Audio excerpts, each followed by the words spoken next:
Coba teman-teman renungkan, ingat-ingat ya. Dalam hidup kita pernah gak ngejalanin satu hari yang capek banget di luar rumah? Capek banget di luar rumah. Kalau buat saya pengalaman kayak gitu tuh terjadi pas lagi haji, hari Jumat, haji besar.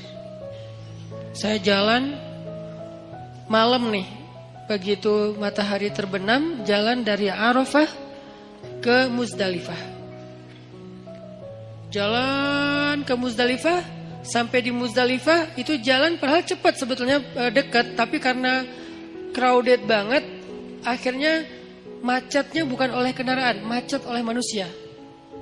Kalau di Indonesia, Bandung, Jakarta kita sering macet kendaraan, ini macetnya tuh manusia. Sampai berhenti, tapi manusia.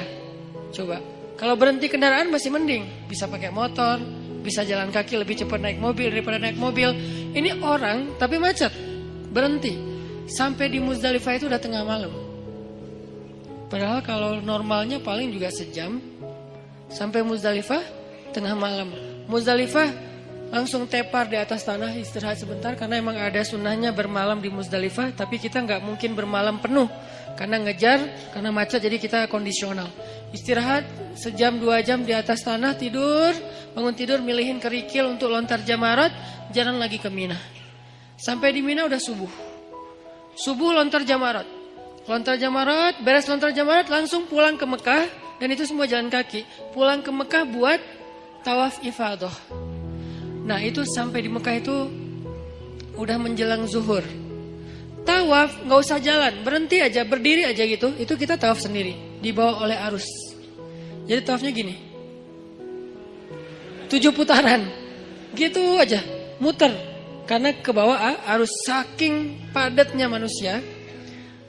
Lalu beres tawaf yang kayak gitu kondisinya, udah jalan dari kemarin maghrib sampai siang nih jalan terus. Tidur baru 2 jam, itu juga gak jelas. Kemudian balik lagi ke Mina, karena harus masuk Mina sebelum matahari terbenam.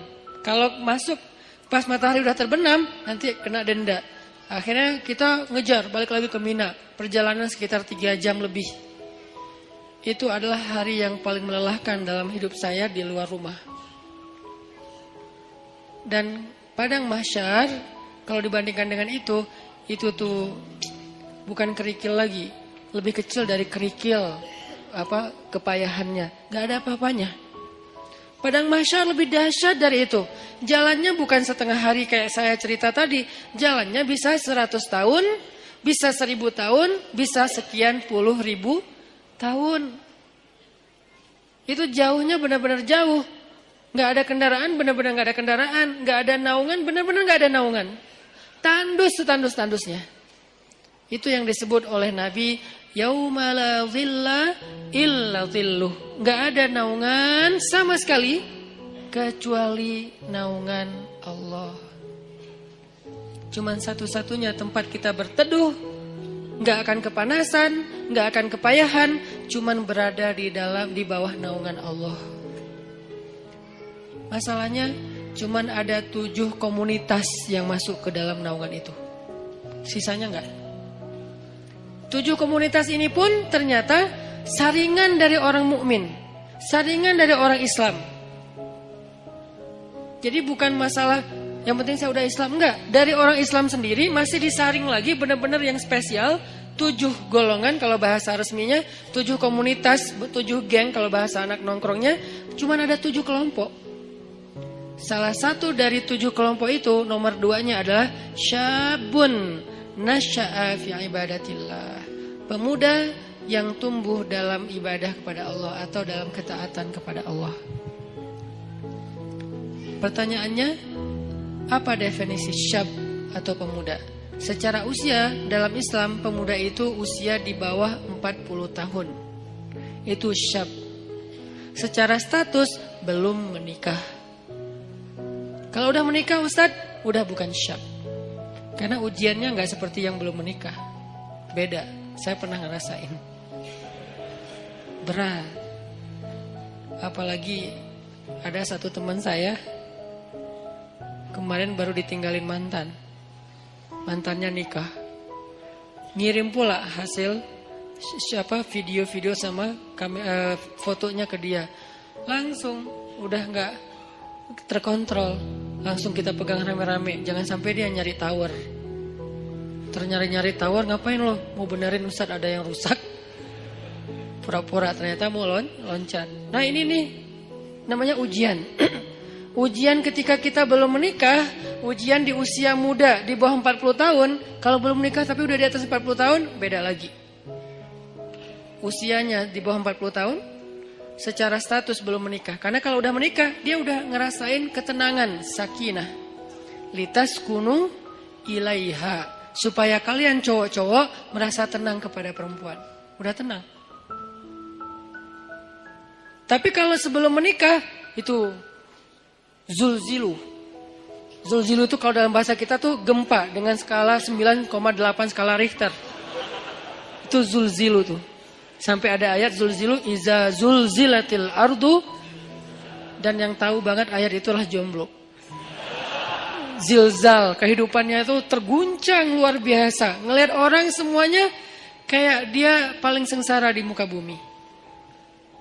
Ngelihat setiap orang tuh deg-degan. Ngelihat cewek deg-degan. Dan apalagi ngelihat ceweknya crowd kayak gini gitu ya. Baru masuk di depan mall, aduh saya kok deg-degan ya. Zulzilu, guncangannya tuh luar biasa. Kalau yang udah sakinah, santai. Karena di sebelahnya ada istri. Kalau nggak ada istri, deg-degan juga gitu. Intinya mah beda ujiannya. Karena beda ujiannya, maka beda pula rewardnya. Al-jaza ala qadril masyaqqah. Balasan Allah itu tergantung beratnya beramal. Buat yang masih sendiri, beramal itu lebih berat. Kenapa? Karena zilzal dalam di batinnya tuh kenceng. Godaannya tuh banyak. Mikirin itu nggak jelas apa yang dipikirin. Karena ya gitu, kondisinya tuh antara kayak nggak ada kejelasan status. Apalagi dia udah sendiri digantung. Kan lebih nggak jelas lagi ya. Saya gimana? Berat statusnya. Nah ini nih ngeri banget ujiannya. Kalau dia nggak pegang Allah, dosanya itu bisa udah 1, 2, 3. Dosa-dosa besar itu beruntun bisa dia lakuin. Udahlah kayak gitu, nggak tahu harus melampiaskan kepada yang halal. Dia tinggal di antara kelompok masyarakat yang tidak terjaga, yang penuh fitnah. Tinggal di kos-kosan, kos-kosannya campur cewek cowok. Dan di situ itu anak-anak yang mungkin belum semuanya pada paham agama atau taat beragama. Sehingga biasa aja ngobrol, keluar dari kamar itu pakai daster biasa. Itu kan zilzal kan, itu ujian yang berat. Terus harus kemana? Kalau yang udah nikah, pulang ke rumah. Kita pulang kemana? Zilzal kan, guncang. Gak usah diterusin kata-katanya. Masa saya harus bilang ke kamar mandi Ustaz? Enggak lah. Maka itu kan dosa kan? Jadi dosa juga nih. Terus gimana dong? Kita harus ngapain Ustaz? Nah disitulah ujiannya. Sehingga kalau dalam kondisi kayak gitu, dia bisa istiqomah, dia bisa tetap taat kepada Allah.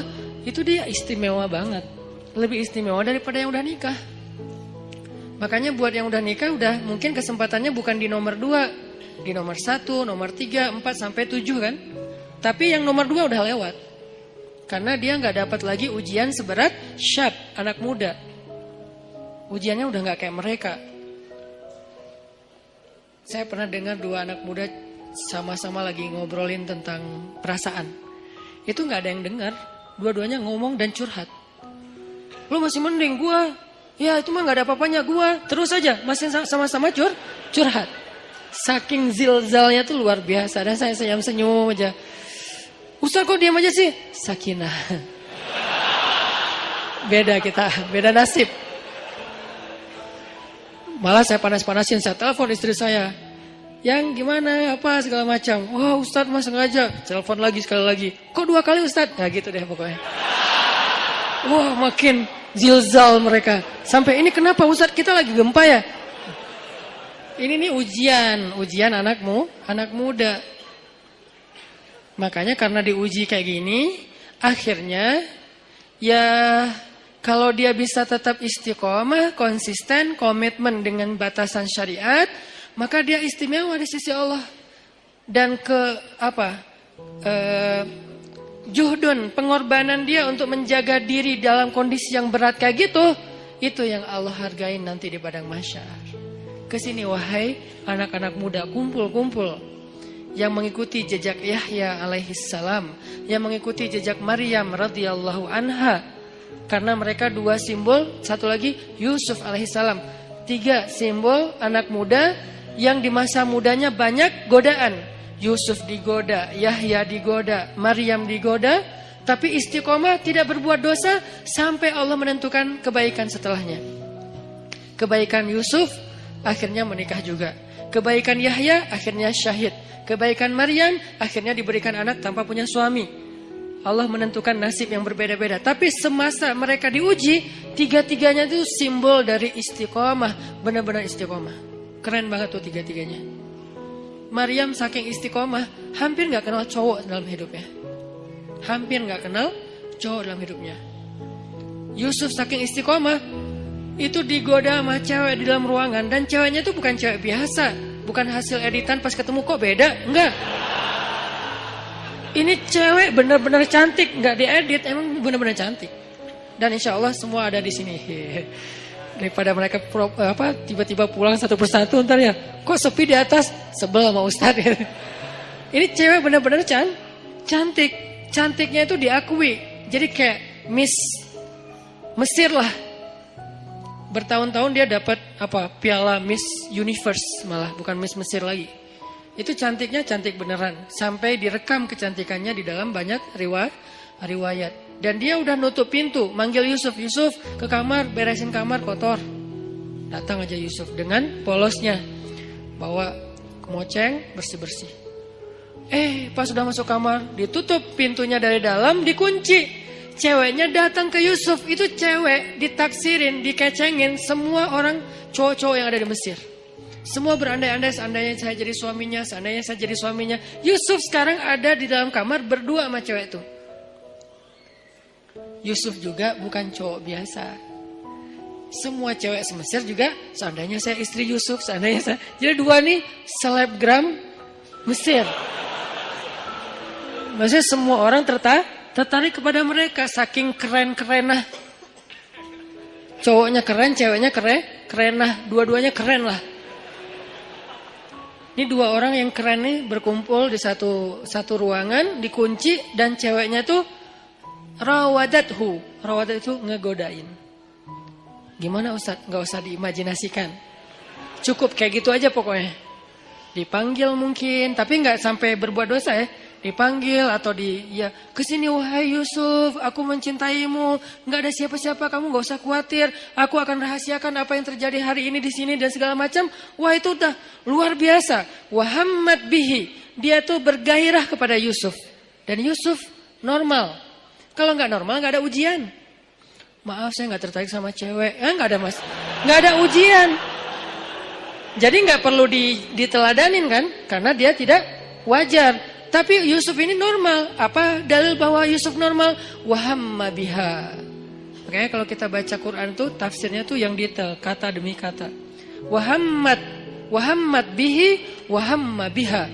Yang ceweknya bergairah kepada Yusuf, yang Yusuf juga bergairah kepada cewek tersebut. Sama-sama bergairah, sama-sama tertarik. Tiba-tiba Allah tunjukin burhan, muncul wajah Yakub di depan Yusuf. Yakub dalam keadaan ekspresi sedih, gini aja. Gitu ekspresi Yakub. Sedih banget Yusuf sampai kayak gini. Jangan sampai ayah bakal kecewa banget kalau kamu sampai ngelakuin ini.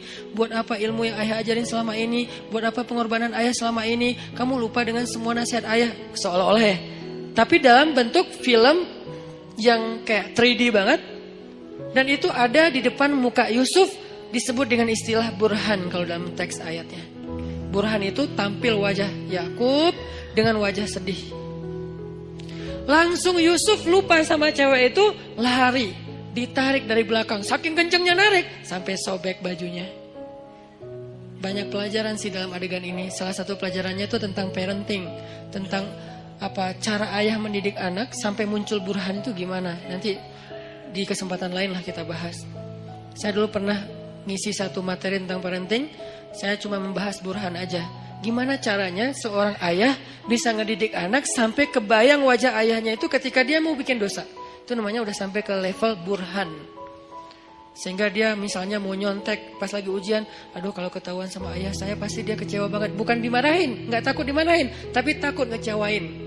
Pasti ayah kecewa banget gak jadi deh. Itu burhan tuh.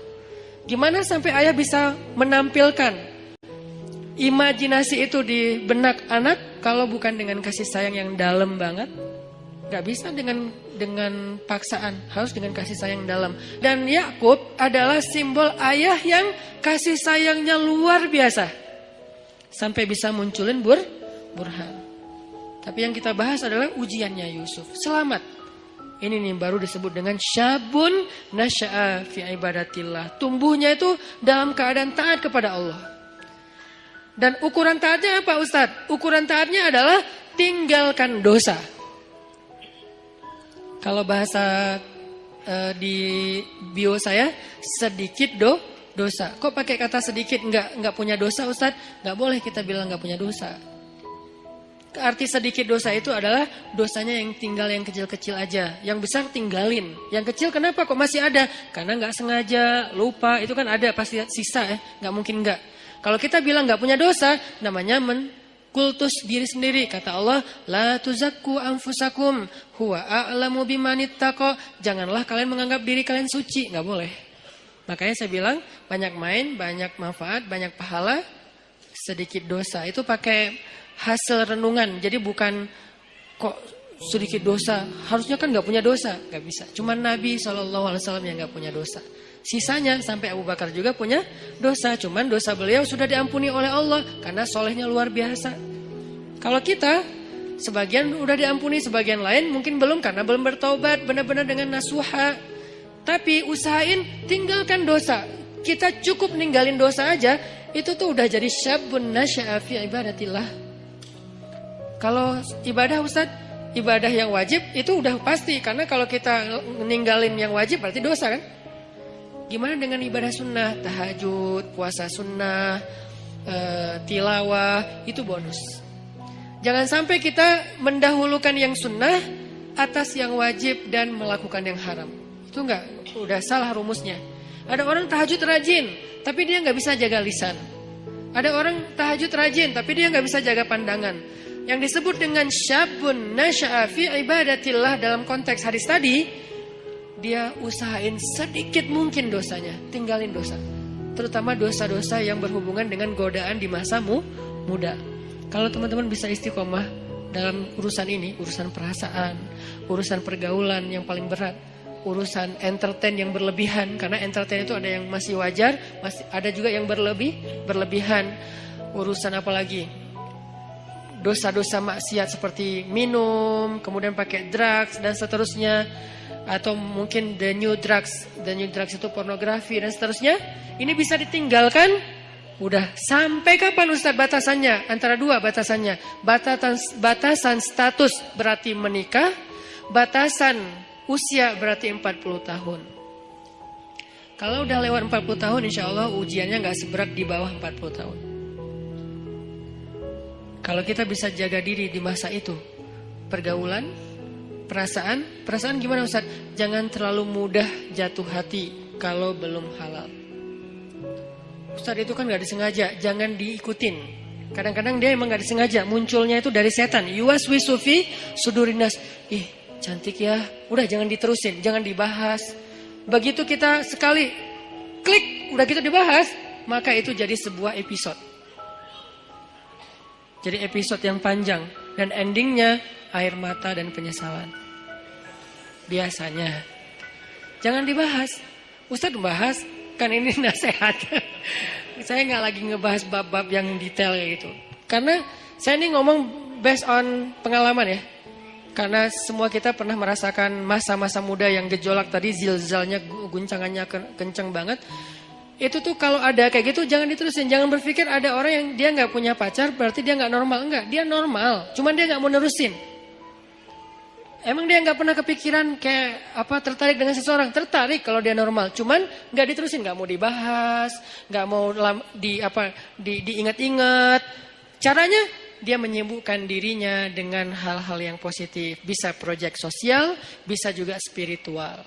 Proyek sosialnya bantu orang, bikin proyek-proyek yang sifatnya healthcare kayak atau kemanusiaan kayak atau apalah, atau proyek yang sifatnya spiritual ya kayak ke masjid, itikaf, tilawah, mumpung masih muda, ya udah gua ikut program hafal Quran. Itu menyibukkan diri biar nggak sempat kepikiran yang kayak gitu-gitu.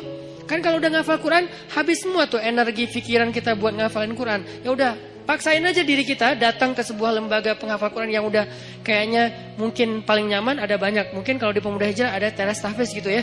Datang, siapa yang daftar? Saya sungguh-sungguh pengen daftar. Udah bisa baca Quran belum? Ya udah, mulai dari baca Quran dulu. Ya udah, saya daftar tahsin, belajar tahsin. Sibukkan. Udah sibuk kayak gitu nggak sempat kepikiran lain. Kalau masih kepikiran berarti kurang sibuk. Kalau masih kepikiran berarti kurang sibuk. Cari lagi sampai sibuk, sampai nggak sempat mikir. Itu baru namanya nasya'a, tumbuh. Jadi kalau kita bedah kata demi kata, syabun artinya tadi udah jelas pemuda. Sekarang nasya'a itu tumbuh. Artinya tumbuh itu menghabiskan waktu. Arti tumbuh menghabiskan waktu, menghabiskan usia, menghabiskan harinya. Berarti daily activity-nya apa? Daily life-nya itu apa? Kita sibukin daily life kita dengan semua yang membuat kita nggak sempat mikirin dosa. Gimana caranya? Pilih dari 3 kesibukan secara value-nya. 1, menyibukkan diri dengan yang wajib. Gimana menyibukkan diri dengan yang wajib, Ustadz? Sholat 5 waktu, biar sibuk ke masjid. Kalau nggak ke masjid kan nggak terlalu sibuk ya. Tinggal wudhu, sholat di tempat kita berada. Jadi kan nggak terlalu sibuk kan. Tapi kalau biar sibuk, takes time dan lumayan effortnya lebih, wudhu ke masjid. Terus sampai di masjid, insya Allah auranya beda tuh ketimbang kita di tempat kita doang. Ini saya nggak ngomongin hukum, saya ngomongin motivasinya, fadlnya, keutamaannya. Apa? Ditasji kalau dalam bahasa Arabnya, ditasji kepada kebaikan. Sibukkan, nasya'a itu menyibukkan diri dengan sesuatu yang membuat pertumbuhannya itu semuanya atau enggak semuanya pun mayoritasnya positif. Daily life kita tuh mau diapain? Yang wajib ibadah misalnya, yang wajib orang tua misalnya, berbakti sama orang tua. Itu udah lumayan tuh ngambil waktu kita. Jadwalin. Kalau misalnya kita ngerantau, telepon, WA. Jadwalin kalau kita dekat sama orang tua tuh datang ke orang tua, ada waktu bersama dengan orang tua ngapain gitu. Keluarga kalau dengan orang tua plus dengan adik kakak atau apa. Pokoknya keluarga ini silaturahim kan. Kalau bahasa lebih ini lagi silaturahim, jalin, sibukkan dengan yang wajib. Ustadz, yang wajib udah sholat 5 waktu, telepon orang tua, tilawah sehari minimal 2 lembar. Minimal itu wajib. Di atas itu sunnah. Sejuz normalnya idealnya sejuz. Minimal 2 lembar lah sehari. Udah Ustadz, masih banyak waktu kosong. Yang sunnah. Sibukkan dengan yang sunnah. Yang sunnah apa? Ya tadi kalau ibadah yang sunnah sifatnya sholat sunnah, puasa sunnah, tilawah tambahan dari target 2 lembar, apalagi zikir. Ustadz, nggak semua yang sunnah saya sanggup sekaligus karena kan kita nih bukan orang yang keren-keren amat ya Ustadz. Oke, nggak apa-apa. Nggak, yang wajib 10%, oke? Yang sunnah 20%, masih sisa berapa? 70%. Habiskan buat yang mubah, boleh. Karena yang wajib dalam kehidupan kita kan nggak banyak kan sebetulnya. Yang sunnah lebih banyak dari yang wajib. 20%. Atau yang wajib 20%, yang sunnah 30%. 50%-nya mubah. Arti mubah apa? Enggak berpahala, tapi juga enggak dosa. Dia enggak berpahala, tapi juga enggak dosa. Emang boleh Ustaz? Ya boleh lah. Makanya Islam itu luas. Syumuliyatul Islam. Orang banyak ngebahas Islam itu dari sisi satu bab doang nih. Parsial banget. Wajib aja. Jadi seolah-olah Islam itu cuma ada satu kata. Harus. Itu doang. Atau 2. Harus dan haram. Udah. Jadi hidup kita tuh kayak berat banget ya. Harus ya. Kalau gak haram ya. Gak ada pilihan. Karena yang dibahas dari Islam itu parsial banget. Cuman bagian kecil. Sementara ada bagian yang begitu luas dalam kehidupan kita 24 jam. Itu gak dibahas. Yang dibahas yang wajib. Ke masjid. Tapi kan kita gak tinggal di masjid kan realitasnya. Gimana kalau kita udah selesai sholat, ngapain lagi Ustadz? Nah, berarti kita bahas bab mubah. Mubah, nggak dosa, nggak berpahala. Apa? Entertain. Ketemu temen, nongkrong, tapi nongkrongnya dijaga. Atau yang lebih positif dan tetap dia mubah, main itu dalam, kalau bahasa saya maksudnya itu olahraga ya. Cuman kita kalau nyebut olahraga kesannya kayak berat gitu kan, kayak ada beban. Main aja lah, tapi yang penting berkeringat, itu olahraga sebetulnya. Cuman main. Kenapa disebut main? Biar sesuai dengan hobi. Jangan dipaksain harus nge-gym semua. Nggak semua orang senang nge-gym, cari treadmill mungkin mahal. Ya udah, lari aja keliling komplek. Kalau perlu nanti kita mudah-mudahan di masjid kita ke depan ada banyak tempat shower kayak di bandara yang ultimate, yang di Terminal 3 kan ada tempat shower tuh. Kalian ke masjid mah lari aja. Jalan kaki minimal. Sampai di masjid udah siapin handuk kecil, kalau mau jangan pakai handuk. Bawa kanebo. Tapi kanebo yang bagus ya. Bukan kanebo pas digosok gini kulitnya nempel di kanebo atau kanebonya nempel di kulit misalnya. Kanebo yang bagus ya. Karena itu paling praktis. Kalau ini saya tahunya dari teman, kalau ke laut gitu kan kita sering mandi tuh, habis berenang mandi, habis main air mandi pastinya. Kalau bawa handuk nggak sempat kering, udah mandi lagi tuh. Akhirnya kita bawa kanebo yang bagus, beli di salah satu tempat yang terkenal teh. Nah terus pakai kanebo ke masjid sama baju kaos ganti yang biasa lah ya, sama parfum apa misalnya kesukaan kalian. Nah mandi itu segar banget loh, sholat maghrib habis olahraga, habis mandi kan keren ya. Segar banget, di masjid disediain shower. Buat cowok-cowok buat mandi. Ceweknya gak usah lari. Cewek mah ada tempat sendiri, zumba kayak apa gym, apa yang bagian cewek lah. Minimal gym. Ini olahraga main mubah, tapi dia bisa menjaga kita dari dosa. Jadi yang menjaga kita dari dosa itu bukan cuma astagfirullah.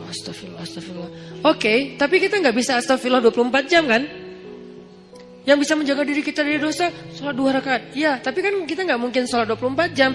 Ya, harus realistis.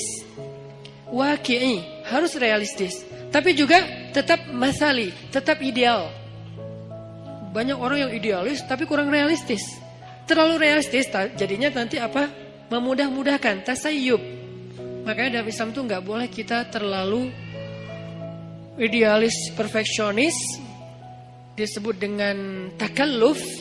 Nggak boleh juga terlalu realistis sampai melupakan idealisme, disebut dengan tasayyub. Ada takalluf, ada tasayyub. Dua-duanya nggak boleh dalam Islam. Yang benar wasatiyah, dia proporsional. Nggak boleh takalluf. Kenapa nggak boleh takalluf? Allah sendiri yang bilang, la yukallifullahu nafsan illa wus'aha. Allah tidak mentakallufkan, tidak membebankan. Artinya takalluf itu terlalu membebani diri. Jangan juga tasayyub yang terlalu meringan-ringankan masalah. Semua jadi boleh. Maka bermainlah di tengah. Di tengah di sini maksudnya bukan terombang-ambing, bukan, proporsional. Yang wajib dilakukan, tapi kan tetap nggak mungkin 24 jam wajib. Yang sunnah dilakukan, tapi itu bonus-bonus. Maka sebagian besar usia kita itu ternyata dihabiskan untuk porsi yang ibahah, yang mubah. Apa dalilnya? Salah satu dalilnya adalah kaidah fikih. Al-aslu fil asya ibahah. Dasarnya segala sesuatu adalah boleh. Dasarnya segala sesuatu adalah boleh. Berarti habiskan. Nasya'a, tumbuhnya itu dalam hal-hal yang dibolehkan Allah. Tapi juga bukan berpahala. Dan juga tidak berdosa. Gak apa-apa. Olahraga, nyalurin hobi, ke bengkel kayak ngulik mesin atau apa. Kalau cewek lebih ke skillnya cewek apa mungkin. Skill cowok apa, life skillnya dibangun terus. Supaya dia ketika nanti jadi punya pasangan, life skill dia itu bermanfaat untuk pasangannya. Kalau cewek, life skill seorang cewek yang lebih identik tuh apa? Life skill seorang cowok itu lebih identik tuh apa misalnya? Kita belajar life skill, itu mubah. Dan dulu sahabat banyak yang mengasah sisi life skill mereka dengan berdagang, dengan bertani. Sehingga ketika ada sebagian sahabat yang berkebun datang ke Nabi nanya soal perkebunan, Nabi bilang apa? Kalian lebih ngerti tentang masalah skill perkebunan daripada saya. Karena itu urusan dunia. Udah kalian ulik aja sendiri. Saya cuma ngasih batasan, jangan curang, jangan apa, batasan nilai. Tapi secara teknis kalian lebih ngerti, udah aja kembangin. Yang senang komputer, belajar startup digital. Sekarang lagi era startup. Anak-anak muda Indonesia tuh harus ngerti startup supaya dia dominan, eksis di dunia digital, supaya nggak